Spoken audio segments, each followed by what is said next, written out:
Hello CD Action readers, I'm Greg Zeschuk from BioWare talking to you about Dragon Age Origins, Mass Effect 2, and Star Wars The Old Republic.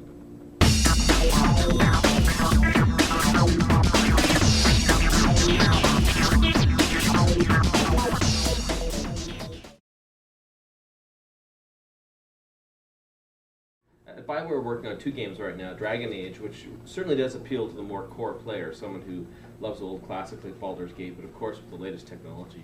It's also still a little bit more action-oriented than the old games, and so it appeals to a fairly good-sized audience. But the other thing we're working on, Mass Effect 2, of course, we've actually really increased the shooter elements. I mean, Mass Effect 1 was a very solid RPG, but also a good shooter. But with Mass Effect 2, I'd say the RPG and story improve a little bit, but the shooting is very, very precise, better AI, better cover. So really trying to cover a broader market with that game. Well, I think on the Mass Effect PC version, we actually did change the interface specifically to appeal to PC gamers. I think you could definitely make a case that it's a little more tactical. So, I think, but the big thing we want to do is improve it. At BioWare, we're really worried and concerned, and always make sure that every single version on every single platform is very, very good. Never should you have a game that's out that doesn't feel like it should be on that platform. So with Mass PC, we had the chance to really improve the interface, and you'll see actually some of the things in Mass Effect 2 on the Xbox, but then PC version will be a little bit unique again on Mass 2. Similar. We're finalizing the details of the PC and console versions in Mass 2. The main thing we want to make sure is that the obviously runs really well on both platforms. The controls feel right. I think that was actually more than people realize. There's actually a moderate amount of work that went into working on the mouse and keyboard control for Mass PC, because it's different than the analog sticks on the Xbox. And the biggest thing was the menu and the sort of higher degree of control. But we'll work those details out. We're still figuring out exactly how the 2 versions will play. I think it's funny because the question about EA's decision or our decision is a funny one, because we actually are EA now. So anything that happens is something that we're involved in. So it's not so much like a traditional publisher-developer relationship where the publisher either tells or tries to tell the developer what to do. Because we're part of EA, it really is a discussion, something that we actually try and work with the best plan for the product, and I think that's been the focus for BioWare. It's actually been really good working with EA in that context, because our people who do the PR and the marketing do it worldwide, and we make the decisions together. I think the focus is always to deliver the best possible game, and I think there's a lot of some of the things that the big benefits we've seen actually in the fall release date, of course, are the user tools. You've seen the user tools are out and beta tested. A lot of online features, post-release content, all those things. So we actually have time to do even a better thing for the fans. The PC fans will actually now come out with full tool set, fully tested, actually tried out and fully featured, and also user-created content. People are starting to learn how to use it. There'll be more user content. So, and I think on the console side, it gives us time to really focus on the controls. And the challenge on console is always getting the controls right. So on 360 and PS3, we get a chance to we spent probably 3 months just making sure they're right. It's getting very close now. Not quite perfect yet.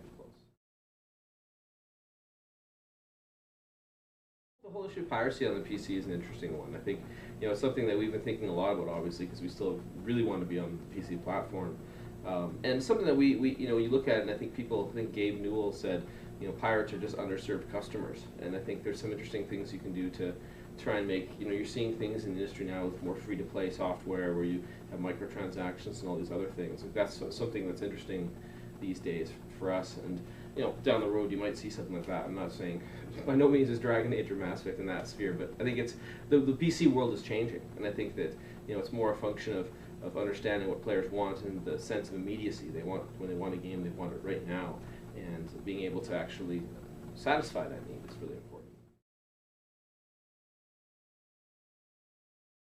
Well, the user tools are very fully featured. They're the exact same ones we use, so very the same set of features. So they're going to be able to create, by the end of it, when they're done, the whole environments and stories, their own levels, everything. So really, in some ways it's very similar to Neverwinter Nights again, where they can create their own adventures and share them with friends.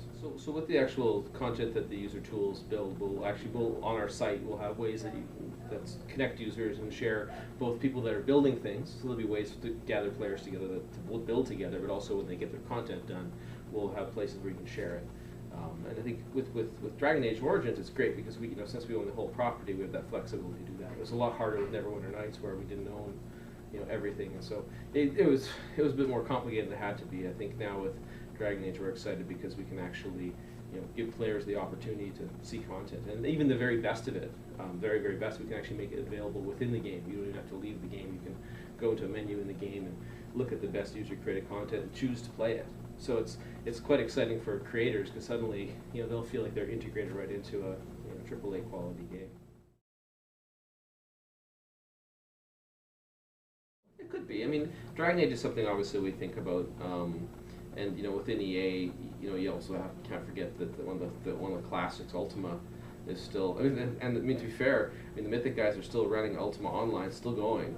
So it's amazing that that still runs. So I mean, those are all options. I mean, it's hard to know also what the future of the MMO looks like. I think in some ways the big giant investment and game may or may not continue like that. It's hard to predict how it will go, but I think definitely.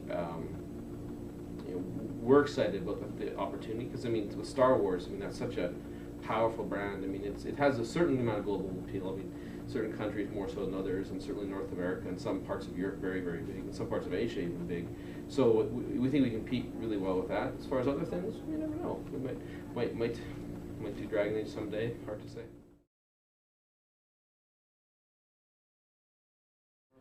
I think future PC games is interesting. It's I think obviously we didn't talked about all the Star Wars: The Old Republic. We're also working on a massive multiplayer game down in our Austin studio, and that's one area. The whole MMO space. But secondarily, there's all kinds of other things. Like I look at across Electronic Arts at some of the things like Battlefield Heroes, where you've got a free-to-play client, which you just jump in, you're in seconds, and you're playing as something really, really interesting. I think PC games can still be all those things. I think the day of a truly single-player disconnected, what I would call disconnected experience, where you just go buy a box on a shelf, is going away. It's still going to be around for a while. It's not disappearing next week. Probably 5 to 10 years, you'll still be able to buy a box and put it on your PC. But actually, what happens when you get that box certainly is going to be different. The disc may be connecting up to servers and sharing content around all these things. So I think PC is going to actually achieve what it's designed for, which is connectivity. And that means that just being able to share things, like even in the case of Dragon Age, we look at Dragon Age very much like a platform. So it's not as much a just a game at a release and you forget about it. It's a platform where we've got user tools, we've got lots of post-release content, all these things that players can actually, and also it connects up to our community, so all players can engage with all these different things. And it's not just the story of Dragon Age, that's just the beginning. And then all these other things are added onto it, and they can enjoy forever. So we've got a lot of things going right now. I'll list them out. So with Mass Effect, obviously we said it's a trilogy. We're just coming into the middle one, so it'll be 3. We've never really said how many Dragon Ages we'll do or how it'll work, but it's a good estimate of the trilogy or not. But I can definitely say one thing that will be a big part of Dragon Age will be obviously the big first release is huge. There's a lot of post-release downloadable content we'll have. So generally for sale, we'll be selling stuff to fans, but it'll be very, very, what I always joke, say, a fine product for a fair value. So a really good, fair deal and really good stuff. And then sequels, if it's a successful game, I think you can probably count on that. We'll see what happens, but that's not confirmation, but I think it's a good chance of it.